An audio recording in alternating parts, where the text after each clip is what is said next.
And so it's Sunday, November the 22nd, 2020. Our nation will observe Thanksgiving this week, and certainly we should be a thankful people. After all, the God of heaven has blessed us to be a nation and has granted us life and liberty, and we're grateful for that. At least we should be.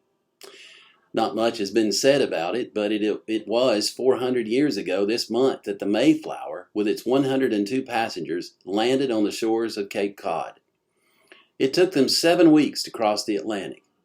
At the start of the journey, while still in the Netherlands, those pilgrims knelt and asked God's blessing on their voyage, and at its conclusion, they gave thanks.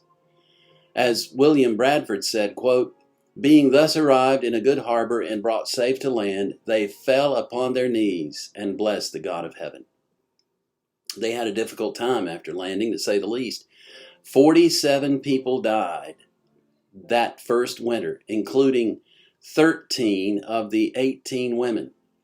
Only 3 families were left intact, and yet those settlers left behind an idea that would eventually bear fruit when those who came after them, as Lincoln declared, brought forth on this continent a new nation, conceived in liberty and dedicated to the proposition that all men are created equal.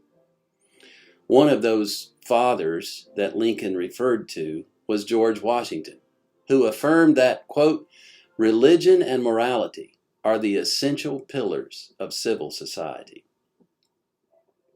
As we give thanks to the Lord in this season, let's also pray fervently for revival and for a spiritual awakening that will result in untold numbers kneeling before the God of heaven and blessing his holy name. Our nation is in desperate need of such a revival, and for us all to recognize that we are God's children and are absolutely dependent upon him for all things. We give thanks to him, and rightly we should. Most of all, we thank him for our Lord Jesus Christ, that ultimate provision, a provision that extends beyond the boundaries of all nations and includes all people everywhere. So I want to remind you, even in this time of pandemic and all of the tumult resulting from the election, Christians, we have so much to be thankful for.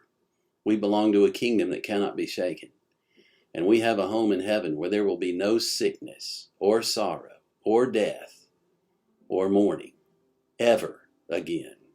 Give thanks with a grateful heart, particularly on this Lord's Day, and may God bless you always.